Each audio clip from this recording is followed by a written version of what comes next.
Welcome back, everybody, to a new episode of Future Bytes. We are at the Hackensack media sponsor Stage 17 in New York City. And today we have a fantastic special guest, Winslow Porter, VR director and technologist and creator of one of the most amazing and compelling VR experiences that I have ever done so far, which is the Tree. I saw it this morning, so it's really fresh. I have it still in my ears, in my eyes, and in my nose. But it plays into what I see being a big need and a powerful aspect of all this new technology, which is generate empathy. Making sure that certain things that we talk about, as important or not they are, can resonate better if the delivery system is something that can really grab your senses and then turn you around like a sock, which is the way that I felt today.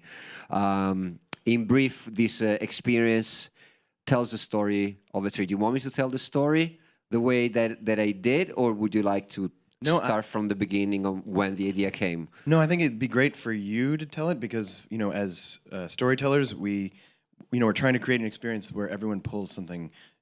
They each have their own connection with nature or with technology, and so each person is the protagonist, is the camera person, is the director.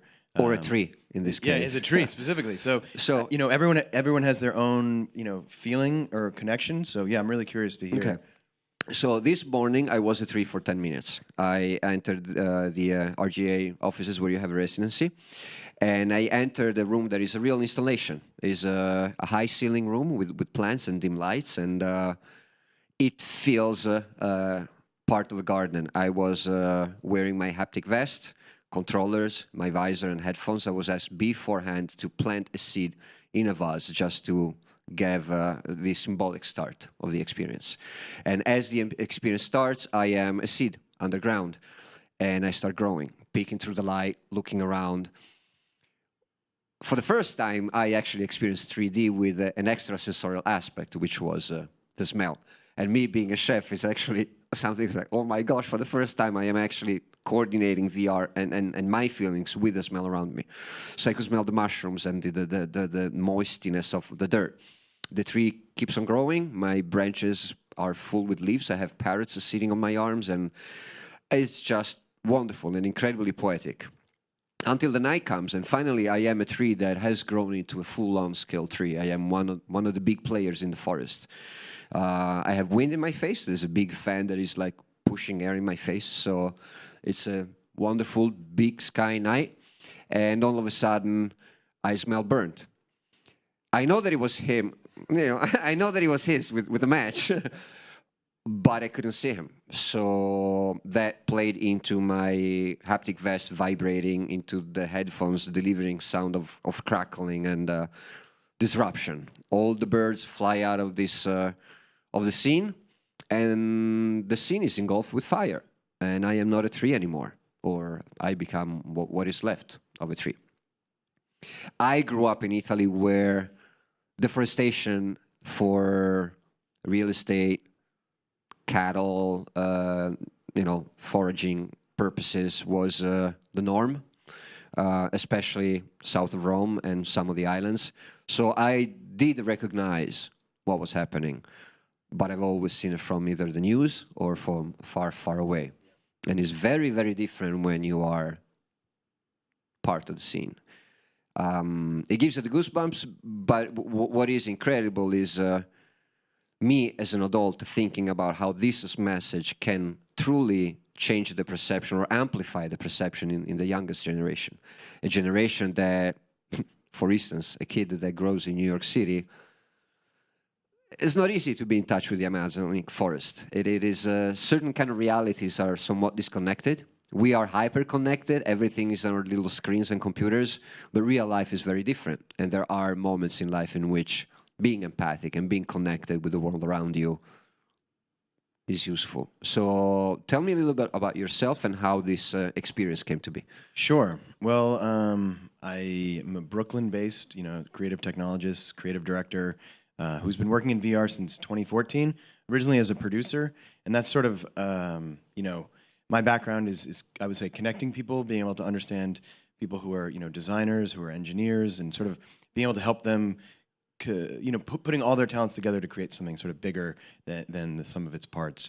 I also have a background in film and in music production, and so always been really interested. I like to joke that I was in my family at least, the one who knew how to change the time on the VCR, as a kid growing up. And so after I graduated from film school, I was working as an editor in New York City at a place called Goldcrest, which is actually where I met Milica, who is also the co-director on cool. Tree. Okay. And we both I was working with Lee Percy, who was the editor on Single White Female and Boys Don't Cry, and he was a really amazing sort of force of nature when it came to his talent.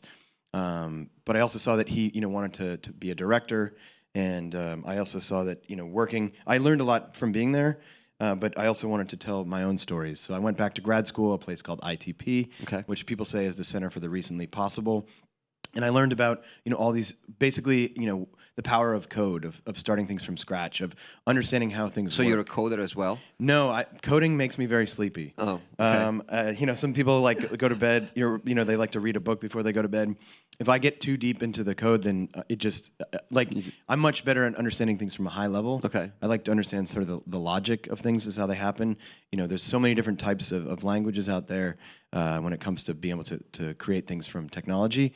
So having a higher level of understanding and understanding how different things can work together. And specifically in VR, every day, there's people create rules and then the next day they're broken. And what's happening is really amazing because we're able to use a lot of cinema technology, but in real time. And not just, instead of rendering out each frame, we're actually able to move around and there is no more frame. We're dissolving the frame, and we're able to be, as I said before, the protagonist, to be the camera person, and it feels a lot more real. And so I've taken all the skills that I've learned from previous jobs and, sort of like trying to make things work and trying to break things as well.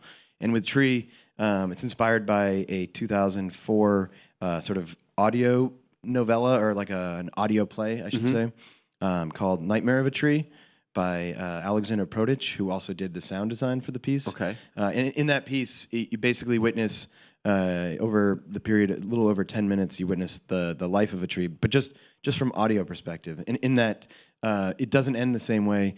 In this, you get cut down, and then that's how you get milled into paper.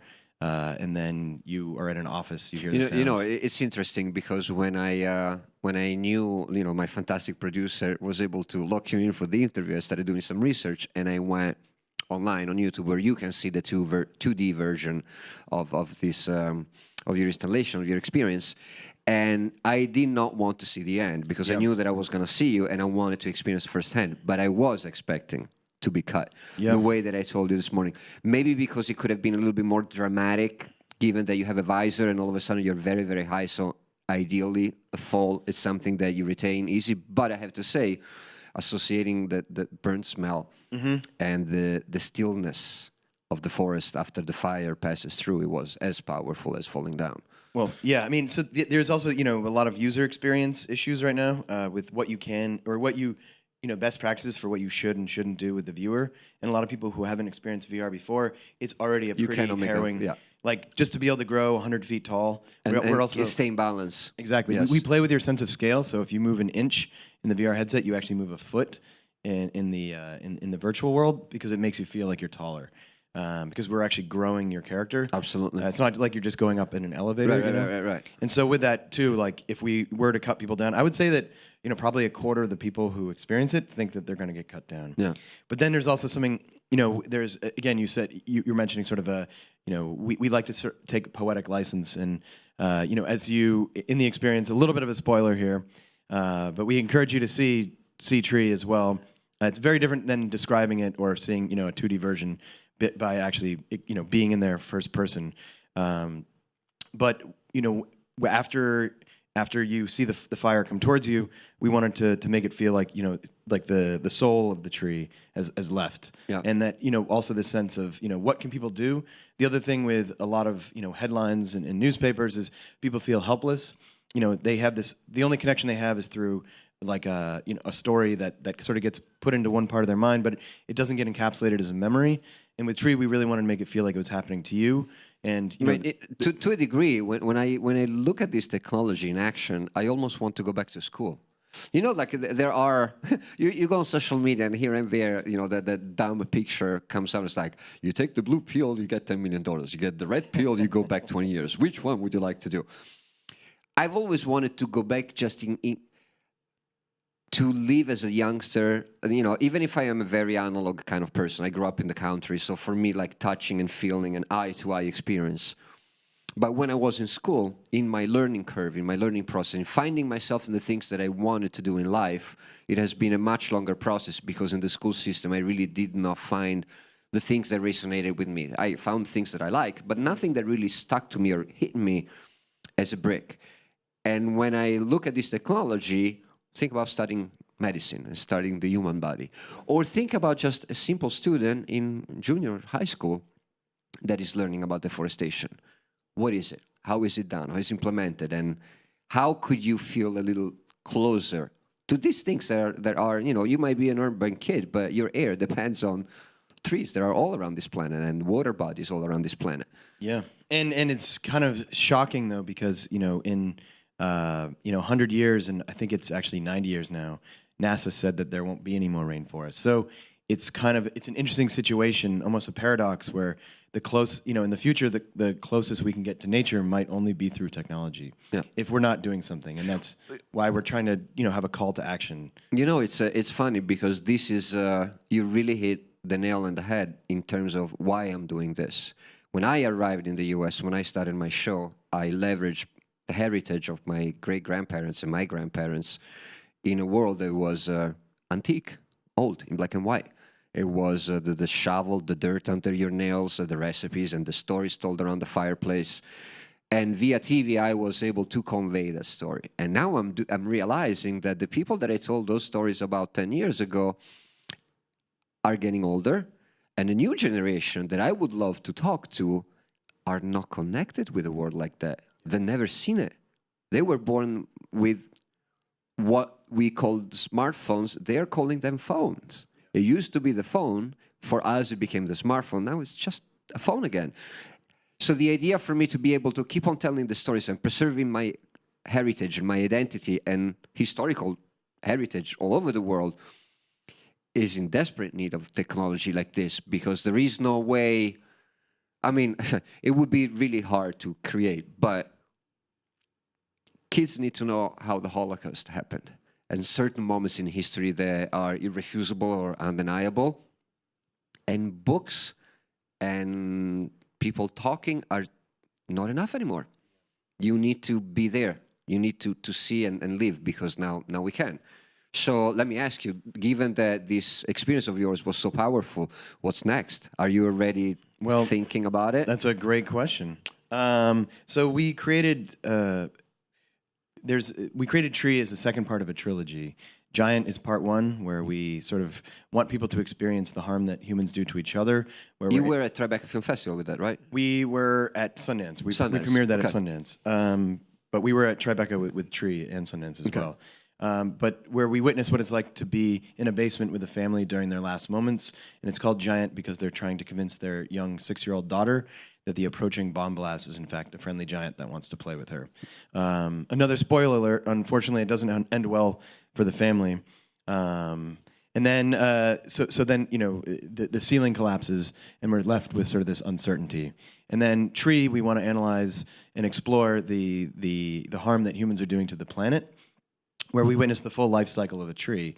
And with Breathe, which is the third part of our trilogy, which we're working on right now with RGA and a bunch of our other partners from the previous projects, where we witness the life cycle of the girl who survives in Breathe. This sort of this sort of faceless conflict, because we also find that the less, people are very creative, and the more room you give them to explore their imagination, the more the piece becomes personal. Yes. And you were talking before, about empathy.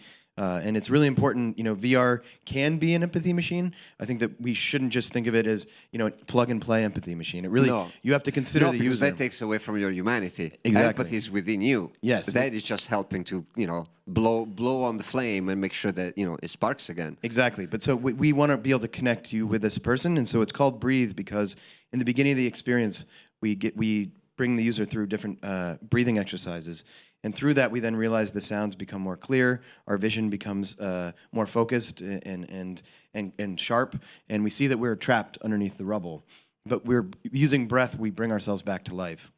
And then we get rescued from being there, and we're sort of the poster child of this conflict. Okay. And then we follow this girl throughout key moments in her life using breath as a way to interact, because that's something that we all do, either consciously or subconsciously. So that will help you better enable this. But from a first-person perspective, so basically as you circumnavigate around a column in the center of the room, every time you do a revolution, you become 12 years older. So basically through movement and breathing, you age. Okay. And you experience key moments in her life using breath as a way to interact until you're 90 years old, until her final breath. Yeah. And then you exhale basically your body as particles, which then form a nebula, which Ashes forms to a ashes. galaxy. Exactly. That is incredible. And I think that Americans in general have a problem with facing death. And so, our pieces maybe some people consider to be slightly morbid or have a, but I think that, with death is also life. And we need to become a lot more comfortable with that. So in this piece, when it ends, we want people to feel very happy and lucky to be alive. I am very looking forward to see how this technology will impact storytelling and life in the kitchen, because even if that is a lighter subject, so there are issues that I would love to tackle, like poverty or disadvantaged families that do not have access to good food. And it's interesting because I'm happy that you were here actually in the studio when I closed my recording with Margaret Purvis, who's the CEO of the New York City Food Bank. There are so many social issues that could be tackled with this technology. But the first thing that always comes to mind is which can be the impediments. And as we did the experience, I noticed that, yes, I was wearing high-end tech devices, but there was also a very practical and manual and analog component, which was I had a fan that was blowing in my face, probably a heat radiator, because I felt the heat from the there was fire. heat. Yeah. Some people think it's in their head. Yeah, but you were the one operating all that. Yes. Well, including lighting the match and moving it under my nose to make me smell the fire. So as you build these kind of experiences, where do you find the biggest challenges in achieving the sensorial experience that you're trying to build? Well, I would say, in any good storytelling, it's kind of like, magic in a sense. You want to be able to transport someone somewhere, and virtual reality is not new. Being able to tell a poem where you can imagine something, that's taking you to a place, that in my mind is also VR. So it's the same stories, but now we have new tools to tell them. And so I think the biggest challenge is how do we make this feel natural? And because a lot of people haven't done VR before too, we want to be able to we want to make it feel organic. These innate interactions, how we normally deal with life, those are the things we want to pull upon. And that's why breathing for breathe is very important, because we do it, but we oftentimes don't consider it, or we don't acknowledge it's a given, it. right? It's that we're given. breathing. But those are the moments, and like how in 10 minutes can we make something feel personal?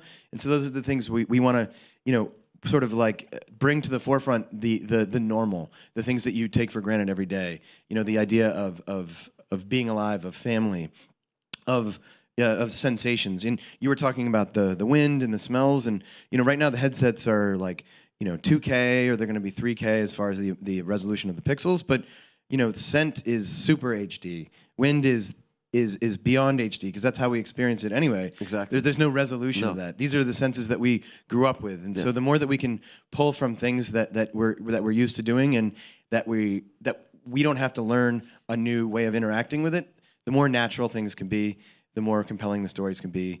The more that these, if you're going to walk 1,000 feet in somebody else's shoes, if those aren't your shoes, that can feel weird. So how do we make it so that those are your shoes, that is your body, that is your narrative? What is the future iteration for projects like this, like a dedicated space with automatic sense or machines that are spraying or fed? No, exactly. Or no, I mean, so that's the plan, is making it so that everyone gets something similar, but also we have an automated box that we use as well when we have longer installations. But yeah, I mean, it's really the culture sort of needs to catch up, because the technology, I like to use the example of watching, when I was a kid, watching Apocalypse Now on my friend's Brothers like 12-inch VHS TV combo. And for me, that was one of my favorite movies. There were scan lines being played, so the resolution didn't matter. It was the story that was most important. So I think that we're still caught up too much on the technology and not on how we're using it, and not the stories that we're telling. So it's really important to consider the user. The user, again, we keep saying that, but the participant, we should say. This is actually one of my biggest points when I talk to people and I try to explain VR. I think that the perception is arcade tools. Exactly. So we're blowing people's heads off. Yeah, exactly. Which is what I look when I receive my Oculus Go. Forget the rash because I'm allergic to the silicone in the material, which is incredibly weird. But first thing that I did was shooting zombies. The second thing that I did was roller coaster. Then I went trying to fly. Now, when I can bear like the itch, the only thing that I'm doing is read documentaries. Like I really have discovered that the powerful aspect of this is just diving into a whole new world and not necessarily shoot everything around you, because that can be fun, but try to understand.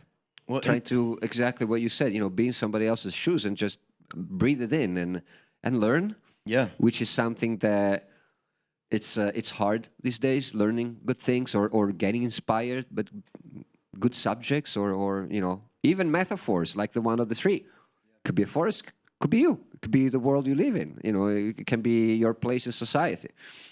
Definitely, and with that too, I think it takes just a little bit of extra, effort on the viewer. Instead of these are the things that you're talking about are the things that we know work in video games. We know work on on tablets, on home consoles, in certain movies. Yeah. But I think imploring the audience, asking them to try something a little different, and exploring this new medium, which is it is film.